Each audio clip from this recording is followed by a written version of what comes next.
ለጀማሪዎች ወይም ለመካከለኛ የፀጉር ባለሙያ ያመጣውላችሁ ሃይ ፌድ እንዴት እንደሚሰራ ነው ዛሬ ያመጣውላችሁ ማለት ነው። ይኸው እንደምታዩት እንደዚህ ነው የሚቆረጠው ማለት ነው። ሲከርብ ስለማይኖረው ከፍ ተብሎ ነው የሚቆረጠው። ከፍ ሲባል ደግሞ ምን ያክል ከፍ ተብሎ እንደሚቆረጥ ደግሞ በደንብ ማየት አለባችሁ ማለት ነው። ከዛ እንደዚህ በደንብ ጽድት ማለት አለበት፣ መነሳት አለበት። ከዛ ሁለት ቁጥርን ተጠቀምኩኝና ወደታች ያረኩት የሚመሳሰለውን ፓርት ማለት ነው።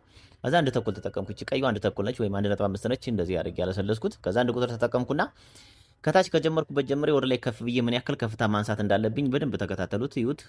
ጥርሱን ከፈትና ዘጋ እያደረግኩ ነው። እዛ ጋር ጨረስኩና በጥርሱ ብቻ በማሽኑ ጥርሱ ብቻ ወደታች እንደዚህ ያደርግ የመጣሁት። ከዛ በኋላ መካከለኛ ላይ ያደረጉት ጥርሱንና ያችን መስመር ማጥፋት አለብኝ። እቺ መስመር መጥፋት አለበት። በነገራችን ላይ ዋናው ነገር ፌድ መመሳሰሉ ነው። ገብቷችኋል? መመሳሰሉ ነው ዋናው ነገር ማለት ነው። መመሳሰሉና ቅርጽ ከቻላችሁ በቃ ትችላላችሁ ሌላውን ማለት ነው። እንደዚህ አድርጌ ያጠፋዋትና ይችን ከዛ ጥርሱን ግማሽ ያደረኩትና አሁንም የቀረች መስመር ስለምትኖር እሷን ማጥፋት አለብኝ ማለት ነው። ግማሽ ብቻ አይደለም እስከ መጨረሻው ድረስ ቅርጽ ማውጣት እስከሚችል ድረስ እያስጠጋው ፌድዋን ያችን ቀጭኗን ላይን ማጥፋት አለብን ማለት ነው። እሷ ናት ባለሙያ ነው የምትፈትነው። እሷ ስራ የምታበላሸው እሷ ስለሆነች ያችን ላይን እናጠፋታለን ማለት ነው። ሉክ ይሄው እንደምታዩት ማለት ነው። እኔ በዚህ ጎን ያለውን ብቻ ነው የማሳያችሁ። ሌላውን ራሳችሁ እያሰባችሁ ስሩ። ምክንያቱም ለማሳየት ይሄ ብቻ ይበቃል ማለት ነው።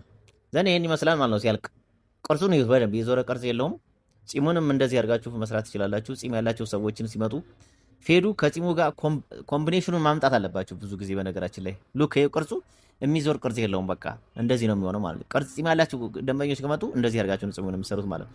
በተለይ ደግሞ ብዙ ጊዜ እንደዚህ አይነት ፌድ የምትሰሩ ከሆነ ሃይ ፌድ የሚሰሩ ከሆነ ጺሙን እንደዚህ አድርጋችሁ ብትሰሩለት ደግሞ በቃ ኮምቢኔሽኑ በጣም ነው የሚያምረው ማለት ነው።